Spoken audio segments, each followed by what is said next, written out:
Now, having made my position very clear, as the stone lukewarm chips in various prisons I've been in on remand,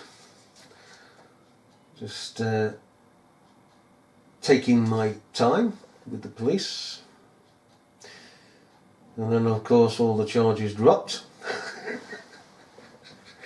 But it's fascinating. It's a historical experience to go around various prisons. I must have been around about 20 pigging prisons, because no bugger wanted me. That was an embarrassment, because the charges weren't substantiated. But he wanted to wipe their hands, so I went basically all the way around the UK, and very interesting. A very interesting learning time was had by all, and it just seems very strange, that each and every one of Her Majesty's prisons served up the same pig and chips, orders pigging bullets with beef, corned beef and chips. Oh, lovely. But we didn't half have some pigging time there, some fun. Anyhow, what it is also about this common law movement, this common law, case law, judge-made law movement, is not only the disrespect for authority, because authority should be given respect. If we are in authority, we should be given respect. That is the position, not the person. The position that we hold should be respected. However, if the person behind that position shows disrespect for that position, that person should be the target, not the position. But with these judge-made law, common law individuals, it is the position that is being attacked, rather than respected, and the persons in the office of that position are being straightly attacked, and they shouldn't be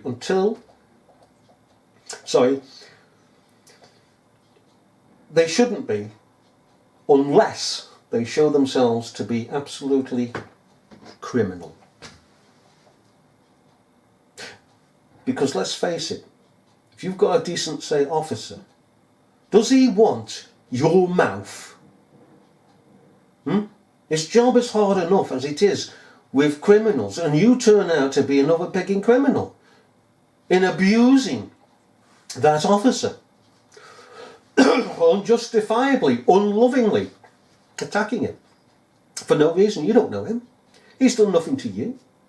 Oh, but as soon as an officer turns up, you feel threatened. Why? Are you such a child? Are you? Because that's what you're saying. Right? So you're mouthing off. And there's a decent officer there standing before you. And he gets tired of this, and he has to go back to his pigging office. And he's got superior officers whom he's tired of. He's sick to the back picking teeth on because they're corrupt. He's got colleagues here next to him that may be corrupt. I've had sodding officers, decent officers, telling other pigging officers off for their wrongful acts. I've seen an officer tell his superior off for wrongful acts. So don't. I say don't. You mouthy gits have a go at all police officers as though they're the same. The decent ones have a hell of a job. It doesn't need you, ignorant, breaking your own law, because you don't love every bugger. And what is more,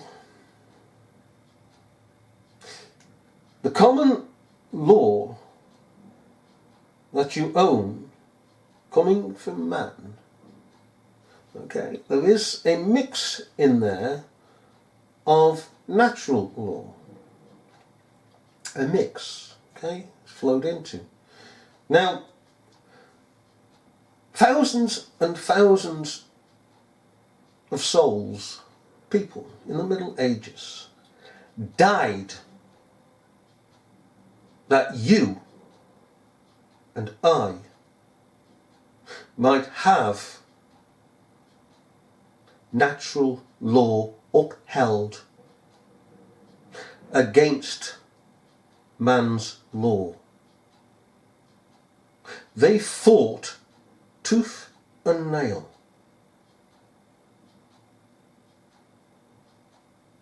You don't understand this, do you? And you are abusing the privilege of what thousands died for, even were deported for, because they would stand up and say, no, natural law says this. It doesn't matter what Acts of Parliament say. Natural law says this. Over 2,000, okay, in one case, 2,000 ministers of that ugly, rotten, rat-infested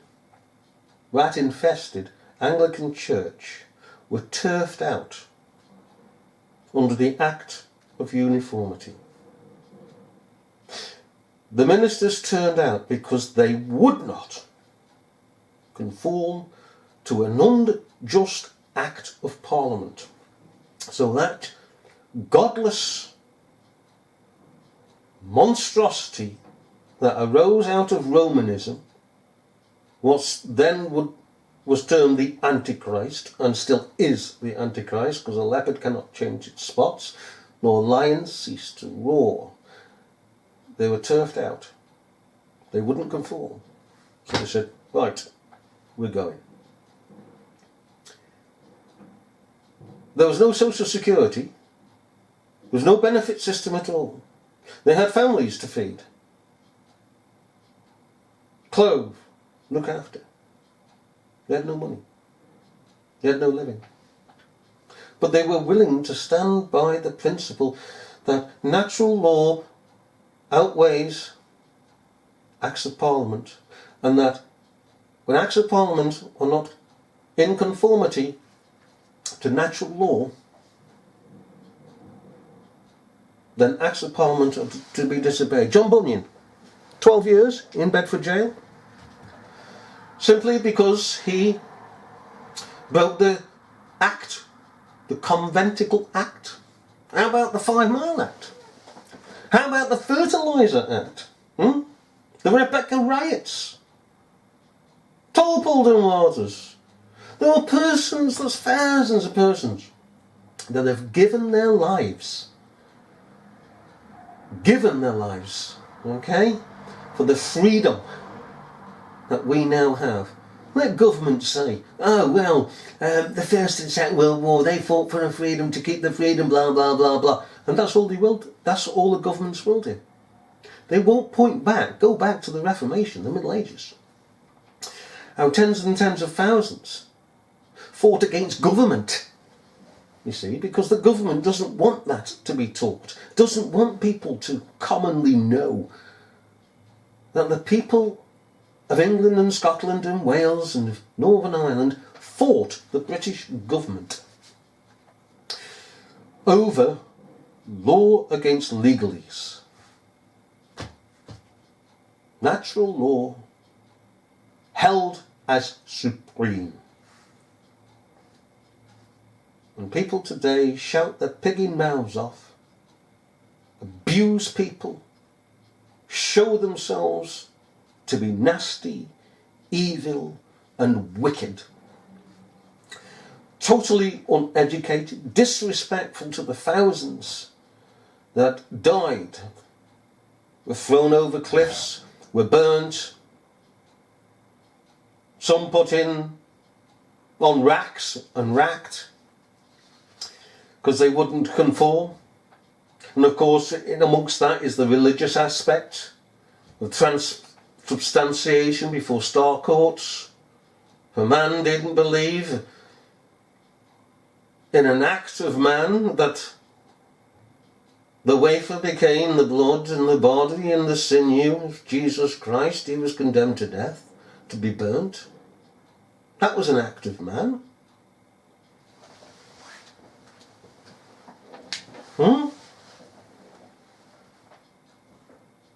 Natural law says that a wafer thou art and a wafer thou shalt remain, Mr. Priest.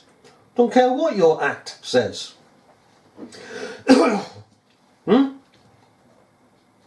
People were deported.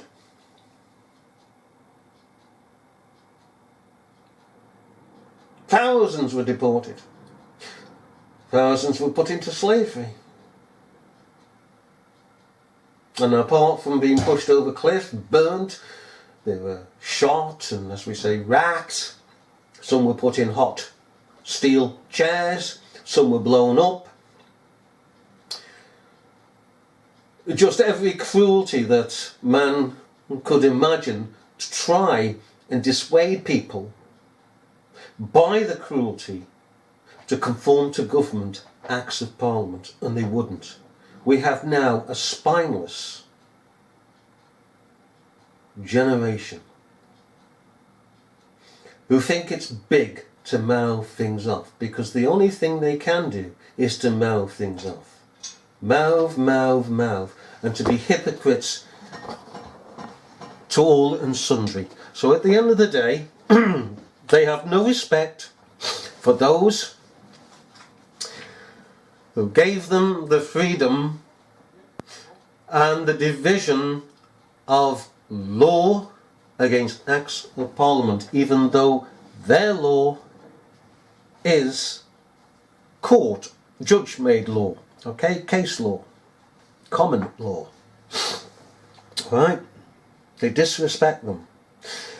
And another point in that disrespect is that the persons who stood up and gave their lives were educated persons. Doesn't matter what secularism picking states.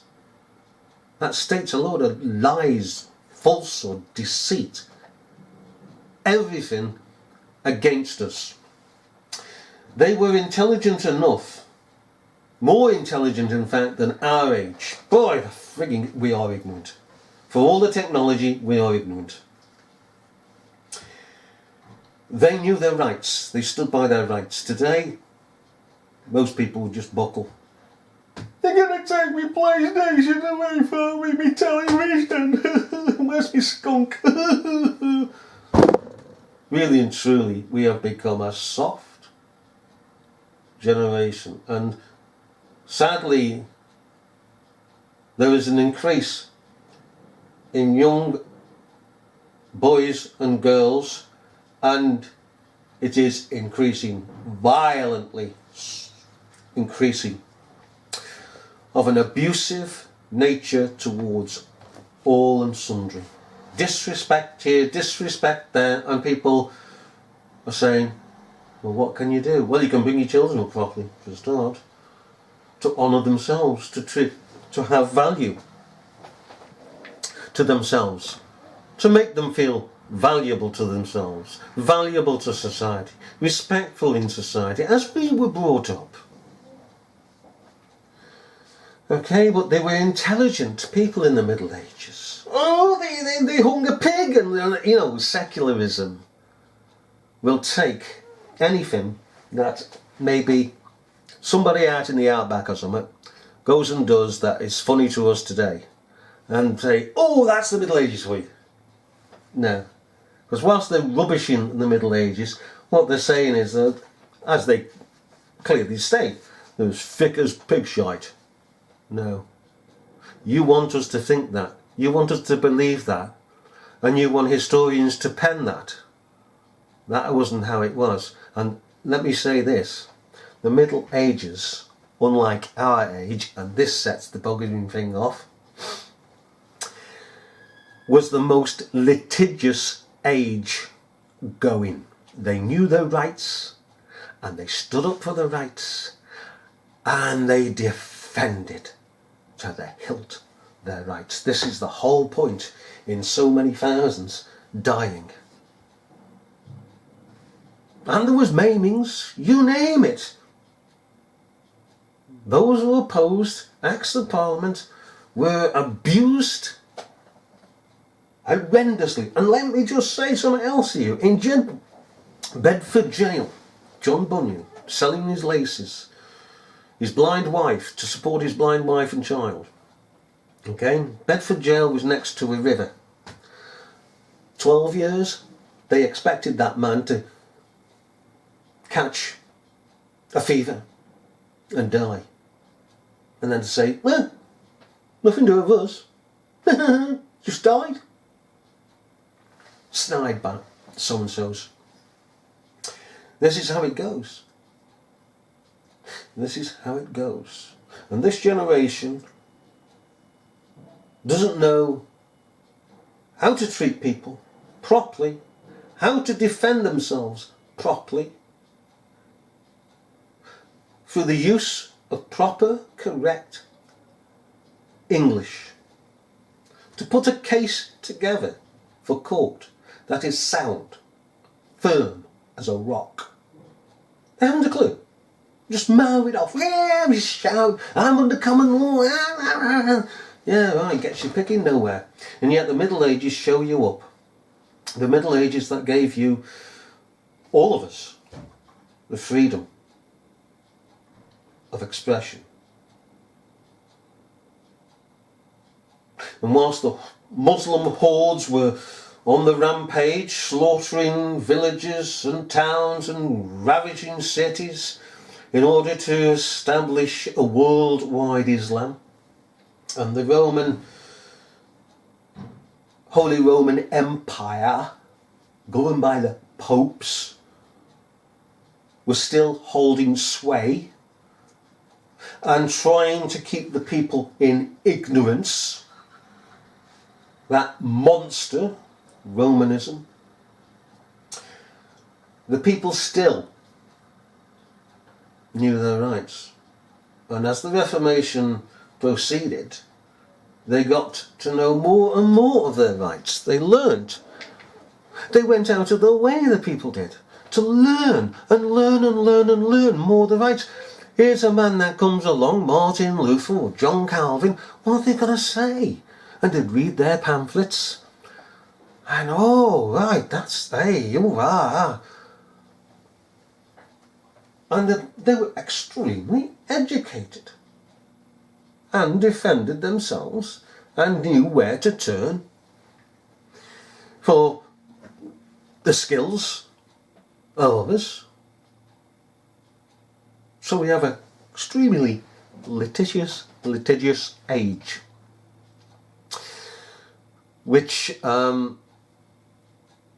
historians are amazed at, considering it was supposed to be the most ignorant of ages. Ours is the most ignorant of ages. The less litigious. So let's get everything in proper order and have some respect. There are persons out there who are teaching common law. I'm not saying all of them.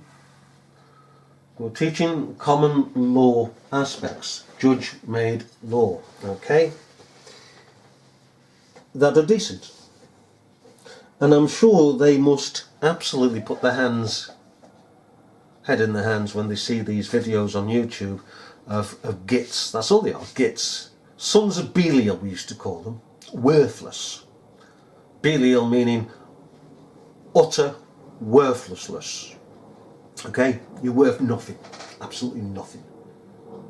You're just a mouthpiece that goes to the toilet and feeds yourself off the table, then goes to the toilet and all the rest of it. You're useless to society.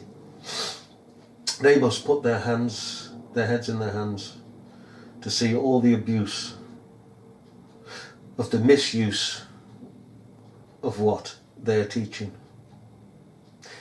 And as far as I'm concerned,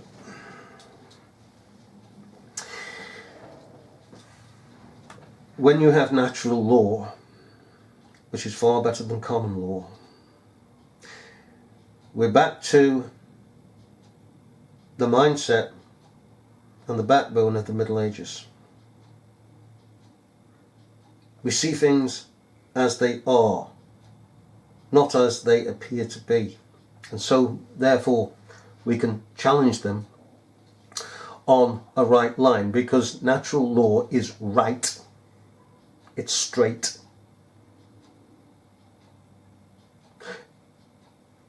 Every human being understands when they're faced with natural law that natural law is a barrier, a wall, a fixed point that will not be budged. Come to common law, you can have arguments. Acts of Parliament, arguments. When it comes to natural law, thou shalt not kill. Full stop. Thou shalt not steal. Full stop. Thou shalt honour thy father and thy mother. Full stop. Thou shalt not hate thy brother and thy sister. Full stop. Thou shalt not commit adultery. Full stop. Along comes man with his corrupt nature and with secularism and tries to get round that, avert that, but it still stands. Because natural law is an absolute.